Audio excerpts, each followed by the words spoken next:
Functional approaches to forgetting. Forgetting मतलब क्या कि हमको जो इन्फॉर्मेशन चाहिए, ठीक है, एक्सेस करनी है, वो हम एक्सेस नहीं कर पाते और इसका नेगेटिव एक्सपीरियंसेस देखा जाता है क्योंकि वो हमको याद नहीं आती जो चीज़ हमको जब चाहिए रहती है, लेकिन वो फंक्शनल भी है, कभी-कभी काम भी आता है कि हमको पुराना फ़ोन नंबर अगर भूलना हो है ना, नया फ़ोन नंबर याद रखना हो या फिर पुराना पासवर्ड भूलना हो, नया पासवर्ड याद रखना हो तो या फिर कॉम्प्लेक्स केसेस में क्या होता है कि ट्रॉमेटिक मेमोरी जो हमको हर्ट कर रही होती है, इमोशनल डिस्ट्रेस दे रही होती है, उनको भी भूलने में हमको मदद करता है, ठीक है। तो फॉरगेटिंग ऐसा नहीं है कि कभी चाहिए नहीं होता हमको, बहुत सारी सिचुएशंस में कंटेक्स्ट में वो बेनिफिशियल भी है। फिर फंक्शनल अप्रोचेस टू फॉरगेटिंग क्या बोलते हैं कि कुछ स्पेसिफिक प्रोसेस और सर्कमस्टेंसेस होते हैं जिसकी वजह से फॉरगेटिंग होती है, तो उसके ऊपर फोकस करता है, ठीक है। और वो एक्सप्लोर करते हैं कि कैसे फॉरगेटिंग हम लोग जानबूझ के कर सकते हैं, ठीक है। तो वो रिसर्चर्स देखते हैं कि फॉरगेटिंग कैसे अलग-अलग सिचुएशन में हमको हेल्प करती है कि हम प्रेजेंट के ऊपर फोकस करें और पुरानी मेमोरी हम भूल जाए। तो उसमें 3 टाइप से मेन फंक्शनल अप्रोचेस जो कि है retrieval induce forgetting, directed forgetting और थिंक नोथिंग मेथड, ठीक है। रिट्रीवल इंड्यूस फॉरगेटिंग क्या बोलते हैं कि हम लोग सर्टेन मेमोरी जब याद करते हैं, ठीक है, तो बाकी जो अदर रिलेटेड मेमोरी हम उसको भूल जाते हैं। मतलब एक पीस ऑफ इन्फॉर्मेशन के ऊपर फोकस करते हैं तो बाकी जो होते हैं उनको हार्डर होती है, हम याद नहीं कर पाते, ठीक है। जैसे कि अगर हम वेकेशन में अगर कहीं गए थे, ठीक है, तो हम जब बताते किसी को तो अच्छी-अच्छी बातें बताते थे, वो रिपीट होती है कि हम लोग अच्छा-अच्छा ही बताते थे। जो बुरा वाला जो बुरा हुआ है वो हम लोग उतना याद नहीं कर पाते या फिर उतने अच्छे से वो याद नहीं रह पाता क्योंकि हम लोग उसको रिट्रीव ही वैसे कर रहे हैं कि हम लोग को जो अच्छा वाला चाहिए वही पार्ट हम लोग फोकस कर रहे हैं ना। तो इसमें भी how it works in the lab research study करती है कि आरआईएफ जो है पार्टिसिपेंट्स पूछते हैं वो लोग क्या कैटेगरी आइटम जो एसोसिएशन जैसे फ्रूट, एप्पल, फर्नीचर, चेयर, ये सारी चीजें याद करो और जब उनको याद करवाते तो क्यूज भी वही वाला देते हैं कि फ्रूट के साथ ए माने एप्पल के लिए, ठीक है। तो जब उनको ऐसा बार-बार बोला जाता है कि फ्रूट, एप्पल, एप्पल ऐसा करके तो उसके बाद फिर उनको वैसे ही याद आता है, भले बनाना भी ऑप्शन हो लेकिन वो फिर वो दब जाते हैं क्योंकि उनको प्रैक्टिस ही उस चीज़ की कराई है ना। तो उसकी वजह से फिर वो बाकी टाइम पे जब उनको नया क्यूज भी दिया जाए तो भी उनको बनाना याद नहीं आता क्योंकि उनको वैसी प्रैक्टिस रहती है ना।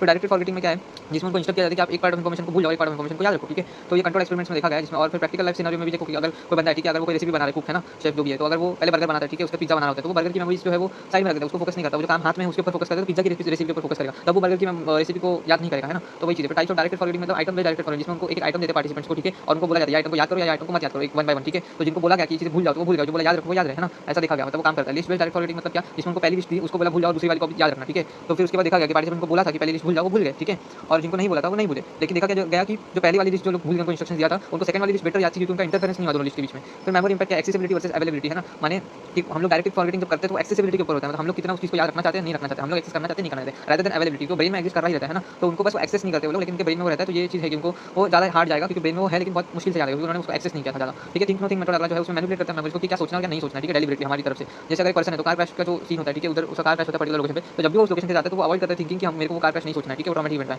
तो ये चीज़ है। फिर टीएनटी पार्टिसिपेंट्स को भी बोला गया कि कुछ पेयर्स ऑफ वर्ड्स है, ठीक है, ऑडियल रोज वगैरह, ठीक है, तो वो आपको पूछे जाएंगे तो आपको याद रखना है, लेकिन आपको क्यों प्रेजेंटेड किए जाएंगे जब रेड में, ठीक है, तो आपको वो जो चीज़ है वो याद नहीं करनी, वो टारगेट पर तब आपको याद नहीं करना जब वो रेड में हो। तो वो कैसे देखा गया, थिंक ट्रायल्स में उनको ब्लैक में नॉर्मल कलर में दिया गया, ठीक है, तो उनको बोला रिकॉल करो तो वो किया उन्होंने। नो थिंक ट्रायल्स में उनको बोला अपीयर्स इन रेड, ठीक है, रेड में आएगा तो फिर उसको याद नहीं करना है, ठीक है, थिंक नहीं करना है इसके लिए, ठीक है। तो जब उनको रिसर्च में क्या पता चला कि जो उनको बोला गया, ठीक है, कि आपको सोच के याद करना है वो उनको अच्छे से याद था और जो बोला सप्रेस कि नहीं सोचना है वो नहीं था। मतलब 95% ऑफ थिंक वर्ड्स उनको याद थे, 75% ऑफ नो थिंक वर्ड्स, है ना। ज़्यादा उनको थिंक जो बोला था सोचने को वही। और न्यूरो इमेजिंग स्टडी हमको बताती है कि ये कैसे होता है। तो नो थिंक ट्रायल्स में जो जब उनको बोला कि नहीं सोचो तो फिर जो एक्टिविटी हिप्पोकैम्पस में वो कम हो जाती है, ठीक है, इसके वजह से वो लोग उस चीज़ को ज़्यादा रिट्रीव नहीं कर पाते, ठीक है, वो सप्रेस हो जाती है वो वाली मेमोरी। लेकिन चैलेंजेस एंड क्रिटिक्स क्या बोलते हैं टीएनटी मेथड का कि उसको रेप्लिकेट नहीं किया जा सकता क्योंकि शायद जो पार्टिसिपेंट्स थे उधर उनकी स्ट्रैटेजीज अलग थी, ठीक है, तो उसकी वजह से वो टीएनटी सक्सेसफुल हुआ है। ऐसा जरूरी नहीं है कि वो टीएनटी की मतलब जिसमें नो थिंक और थिंक की वजह से हुआ, ऐसा उनको ऐसा लगता है, ठीक है। उसको ज्वाइन कीजिए तो आपको ये सारे नोट जो माइंड मैप फॉर्मेट में मिल जाएंगे और मैंने इधर इसलिए नहीं डाली क्योंकि शॉर्ट्स में उसका लिंक क्लिक नहीं हो पा रहा है, मैंने उधर स्टैंडर्ड सोर्स वाली वीडियो के नीचे डिस्क्रिप्शन में दिया हुआ है, ठीक है। और अगर आपको वीडियो अच्छी लगी तो लाइक कीजिएगा, कमेंट कीजिएगा, शेयर कीजिएगा, सब्सक्राइब कीजिएगा। Thank you.